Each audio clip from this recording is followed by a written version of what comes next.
മന്ദാരം തുളസി പിച്ചക പൂമാല ചാർത്തി ഗുരുവായൂരപ്പ നിന്നെ കാണി കാണണം. സൂപ്പർ. അമ്മയുടെ പേരെന്താണ്? അമ്മണിയമ്മ. അമ്മ എത്ര വർഷമായി തുടങ്ങിയിട്ട്? എത്ര വർഷമായി ചൂല് വെച്ചോടം തുടങ്ങിയിട്ട്? 16 വയസ്സിലും തുടങ്ങിയത്. അപ്പോൾ 2 വയസ്സാണ് പോണ. 16 വയസ്സ് തുടങ്ങിയാണ്. അത് ശരി. എല്ലാ പറമ്പിലും പോയി ഓല മേടിച്ച് കൊണ്ടിരും. ഉണങ്ങിയിട്ടാണെങ്കിൽ അത് ഉഴിഞ്ഞ് വെള്ളത്തിലിടും. അത് വെള്ളത്തിലിട്ട് കഴിഞ്ഞാൽ 3 ദിവസം വെള്ളത്തിലിട്ടിട്ട് പിന്നെ ഉയ്യും.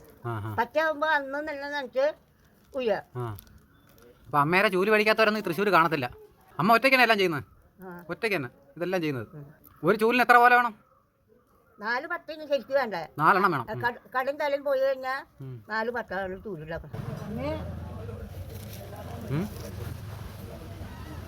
അതെ, ആൾക്ക് കുമ്പിടാൻ പറ്റില്ല, നിന്നിട്ട് അടിക്കണം.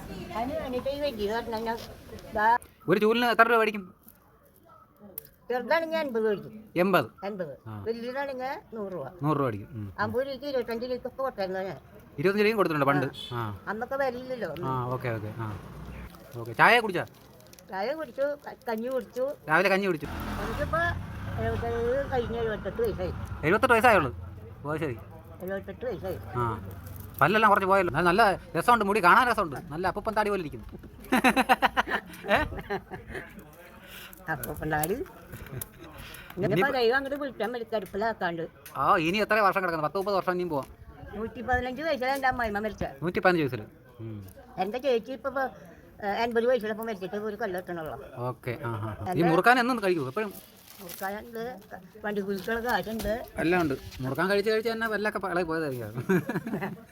അതാണ് ധൈര്യം. ഭക്ഷണം ഇല്ലെങ്കിലും കട്ടൻ ചായ വേണം, മുറുക്കാനും വേണം. ഭക്ഷണം ഇല്ലെങ്കിലും കുഴപ്പമില്ല, കട്ടൻ ചായ മുറുക്കാനും വേണം. അന്നൊക്കെ പഠിക്കാനൊക്കെ പോകൂലേ? ഞാൻ 1ാം ക്ലാസ്. 1ാം ക്ലാസ്സിൽ 2ലേക്ക് ജയിച്ചു. 2ലേക്ക് ജയിച്ചു. 2ലേക്ക് ജയിച്ചപ്പോൾ പോകാൻ പറ്റില്ല പിന്നെ. ഓക്കെ. ശരി, പോവാമോ? ശരി ഓക്കെ.